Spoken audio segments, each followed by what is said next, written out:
We're covering all things mini braids here on Simply Shev. Let's get into today's video.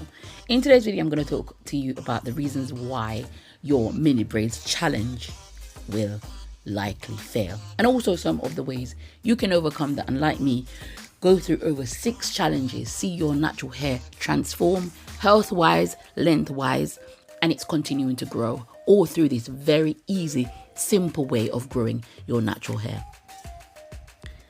Thank you so much for watching.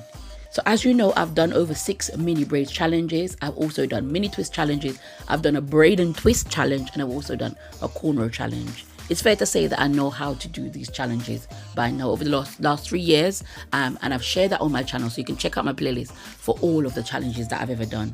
I think one of the reasons, the main reason why your mini braids challenge might fail is that you don't prepare yourself mentally for the hard work of installing them. Now, I've gone ahead and created separate playlists for installation for week 1, week 2, week 3. So working on those playlists for you so that you can see the preparation that I put into getting these challenges going. First of all, you're going to wash your hair. You're going to make sure that your scalp is clean, that the length of your hair is moisturized and strong enough to withstand this 6 weeks, 8 weeks, and in some cases, 21-week hair growth challenge that I've done here in mini braids. You've got to make sure that you have the foundations right to install your mini braids, or you're going to fail.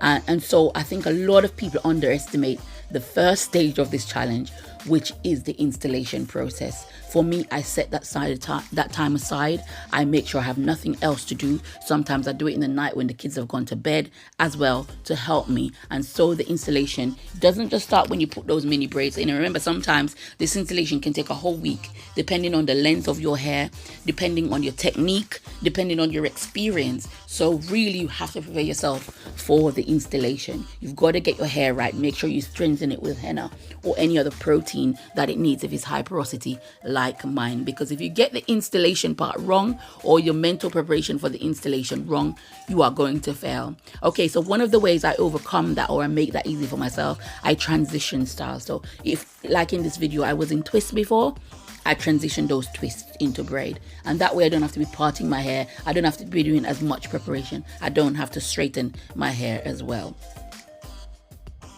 Having these pre-parts also allow me to just watch a program or get my mind off actually putting in the braids in my hair.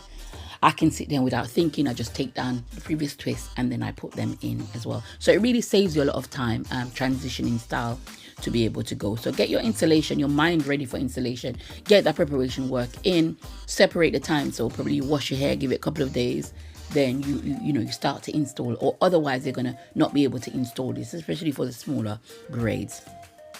The next reason why you might fail your mini braids challenge, or you might not even be able to install your mini braids in the first place, is because you haven't pre-sectioned the rows that you need. So I talked about transitioning style, where I'm taking a style out, but there's also the technique where I just sit down and I just part out all of the partings across rows that I need. Now, I don't really part every single part, but I do make sure that my cross rows is good enough.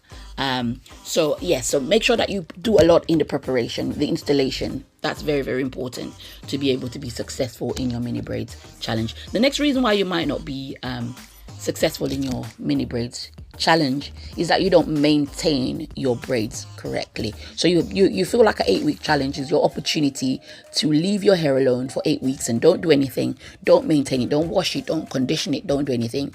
And then of course, when you take those braids out, it's going to be a disaster. Having that protective styling for such a long time is a great way to have a break from the everyday. It's not just to leave your hair alone. You've got to make sure you stay on top of it. Check your scalp. If you was washing your hair outside of mini braids every week, perhaps you will need to continue to do that. It just means that you won't have to go through all the steps of doing everything all over again, because most of it is done for you because your hair is already done. But you certainly can't neglect your hair for 8 weeks thinking that you're going to have great results at the end of it.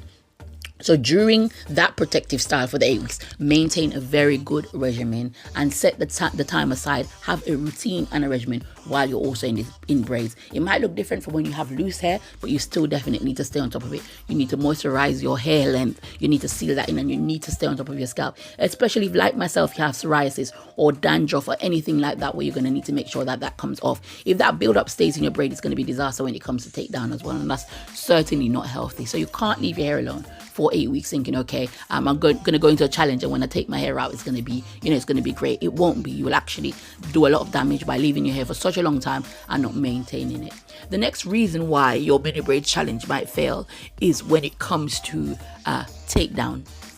Now, if your hair has been in for 8 weeks, like mine, a slow grower, but you still might get 1.5 inches. When it comes to taking down your braid, also remember, I always say this, if it's taking you a week and a half to put these in, or a week or 3 days, set that same amount of time aside, plus some more hours to take them down. That's because depending on your technique and your installation, and which is why installation is so important, you're going to have some problems taking these down. So make sure that you set aside the time for those extra knots and tangles and all of those problems that you're going to have with takedown. But takedown can be really, really, really easy. If you sit in front of a mirror, especially for those problem areas, those most sensitive areas, you can definitely get it done. But don't underestimate the amount of time that it's going to take.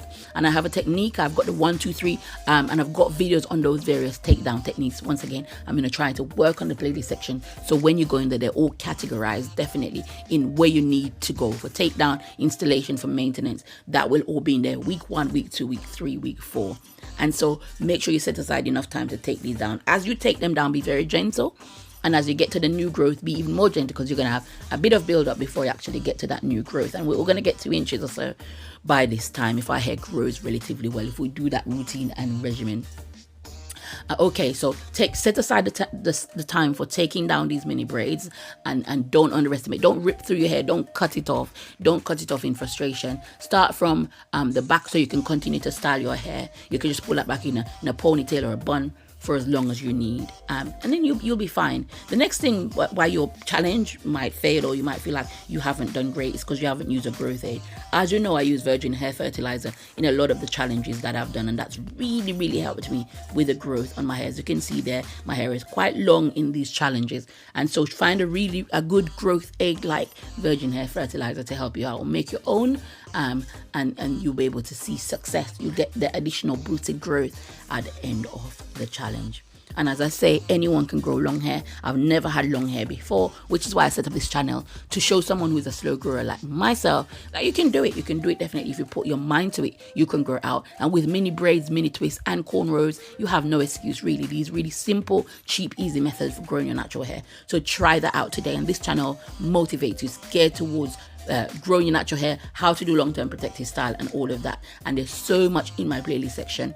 I can't say enough. Go there for all of your needs. And if you can't find a video, comment on this one and I'll be happy to make one for you. I hope you've enjoyed today's video, talking to you about some of the reasons why you might fail in your mini braids challenge, but also how you can overcome and how you can be successful. Thank you so much for watching, and I'll see you in my next one. Take care and God bless you.